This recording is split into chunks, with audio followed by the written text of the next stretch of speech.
It's amazing what you can learn when you put events and people on a timeline. Which came first, the chicken or the egg? If you believe in creation by God, as stated in the Bible, you already know the answer. The chicken was created first with the capacity to mate and make eggs. Which came first? Or the original autographs only doctrine? Or the King James only doctrine, or its formal name, providential preservation? The answer is in the timeline. Hi, I'm David Daniels for Chick-fil Vacations. The Westminster Confession of Faith was written 371 years ago in 1646. It has been the standard statement of doctrine of the Church of England and became the basis of other statements of faith, including the London Baptist Confession of 1689. It wasn't a new doctrine even then. It was a very ancient and Bible-believing doctrine. They just wrote it down for all to see in 1646. Take a look at it for yourself online. It's just filled with scriptures to back up each point. Chapter 1 is called Of the Holy Scripture. Let me summarize and cut it down a lot. Part 1 says that nature shows God's goodness, wisdom, and power, but it's not sufficient to know God and His will regarding salvation. So, first, God spoke to the church. Then He inspired them, quote, to commit the same wholly unto writing, which maketh the Holy Scripture to be most necessary. That's why we need and have the Bible, to preserve God's words, to get us saved and protected from the devil's deceit. Part 2 lists only the 66 books of our present Bible as the Scriptures. Part 3 is about the Apocrypha. It's so short, you've got to hear it. The books commonly called Apocrypha, not being of divine inspiration, are no part of the canon of Scripture and therefore of no authority in the Church of God, nor to be any otherwise approved or made use of than any other human writings. That is very well said in 1646. Let me jump to part 8. Again, I'll radically shorten it. Quote, the Old Testament in Hebrew and the New Testament in Greek, being immediately, as they were writing it, inspired by God and by His singular care and providence, kept pure in all ages, are therefore authentical, so as the church is finally to appeal unto them. This means God provided providence for the church by keeping His words pure, preservation. That's not natural. God supernaturally preserved His words. Here, look. Gleason Archer, right here. A Survey of Old Testament Introduction, Revised and Expanded, page 25. It would take nothing short of a miracle to ensure the inerrancy of a copy of an original manuscript. Exactly. We have a supernatural, miraculous Bible. Anything short of that is just a book. It goes on. But because these original tongues are not known to all the people of God, therefore they are to be translated into the vulgar, common language of every nation unto which they come, that they, through patience and comfort of the Scriptures, may have hope. Note that those translations are called Scripture. And as you can see for yourself, it's all backed up by scripture verses. This was written when? In 1646, 371 years ago, summarizing what scriptures and Bible believers had believed for centuries. But in the 1800s, everything changed. In 1810, a Catholic priest, Johann Leonhard Hug, put out a little 28-page book in Latin only, declaring that Codex Vaticanus was actually from the 300s AD. It's called De Antiquitate Codicis Vaticani Commentatio, study concerning the antiquity of the Codex Vaticanus. Scholars bought it hook, line, and sinker. Suddenly, paleographers and text critics wanted to see the Vaticanus, but the Vatican kept it under lock and key under the protection of the Jesuit Cardinal Angelo Mai. Vaticanus, a document that magically showed up in the Vatican Library in 1475, was now sought after by Protestants to replace their preserved Bible.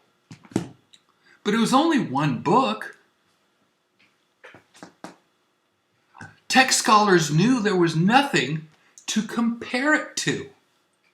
They needed another text before they could justify changing the Bible. Then, poof! In 1843, Constantine Tischendorf, after speaking with Pope Leo XIII and Jesuit Cardinal Mai, started raising funds.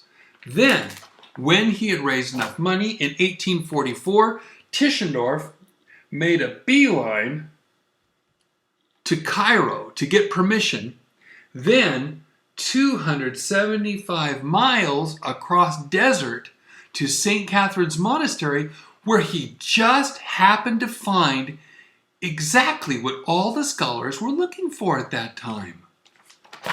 A second, supposedly ancient Greek Bible. Imagine that. At this time, it was still white, by the way. He stole 43 sheets and returned to Saxony. This became the Codex Friderico Augustinus. I'll tell more about that in a video on Tischendorf. This is an example of what's in the CFA. I will go over this more in that video. There's so much to tell you. Oh, I'm so excited. By 1859, with the help of the Russian government, Tischendorf got the book which he called Codex Sinaiticus, or Aleph, to make it the first letter, out of St. Catherine's Monastery to Cairo to Russia. By now, the remaining pages are now darkened.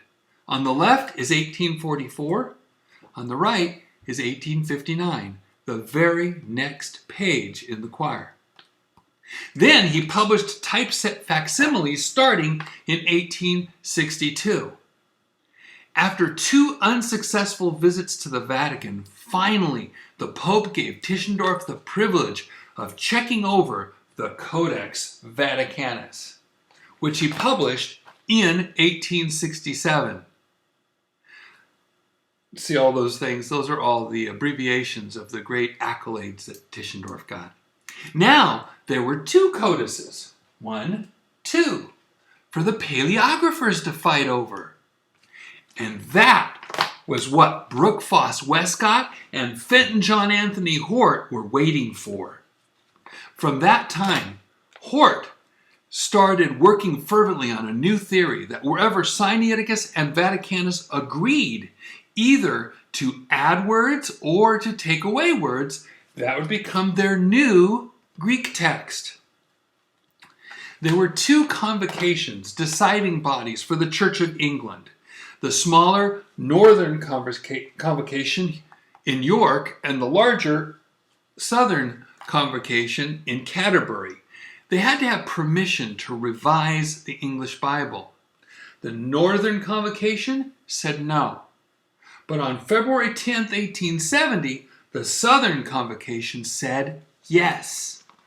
Once the committee was at their task, The members were secretly given this changed text of Westcott and Hort, largely based upon the Sinaiticus and Vaticanus. They made their revised version based on that radically changed text, not on the preserved text of the Bible. And that brings us to 1881. By August of 1881, they had planned to unveil their new revised version of the English Bible. But what about all those changes? Remember, their confession of faith said that God providentially preserved the words of their English Bible. But now they were going to take away words, phrases, and whole verses and change words. And they based this on a newly discovered text from a desert monastery and another text hidden under lock and key by the Vatican. It was not based on the Bibles handed down by faithful, persecuted believers. For 235 years, the Westminster Confession of Faith had stood. But before August of 1881, they needed a change of doctrine before the English Revised Version hit the bookstores.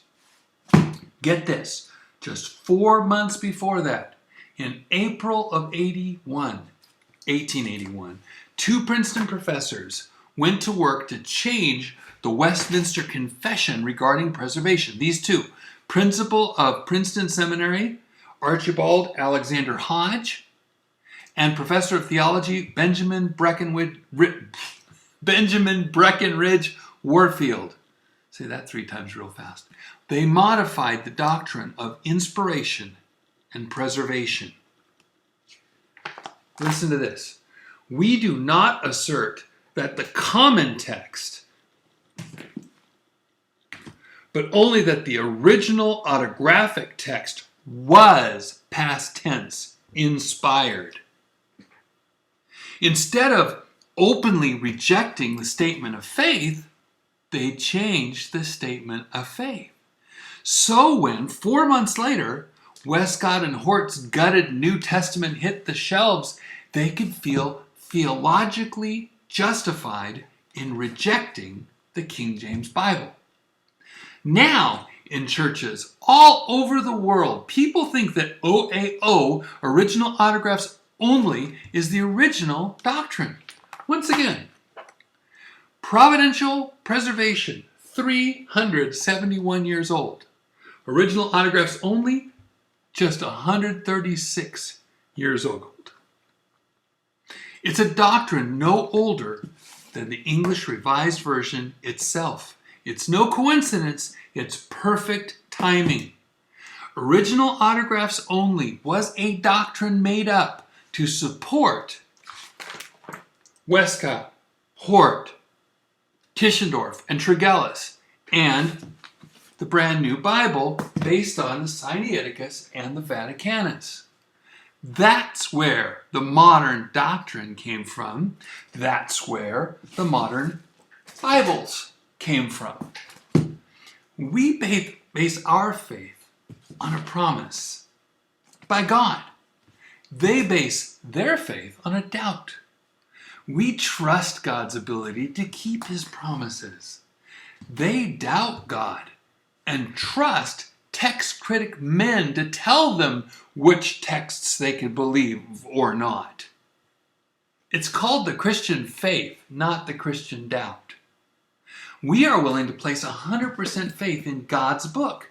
They're unwilling to place 100% faith in anything. Chicken or the egg?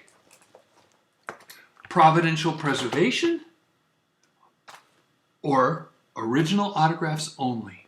Which came first? Well, for Bible believers, the chicken came first. And historically, providential preservation and King James only came first. Original autographs only isn't a statement of faith at all. It's a statement of doubt. Take your pick. Trust God and get his book, or trust your professors and get basically nothing but doubt. God bless you and have a wonderful day.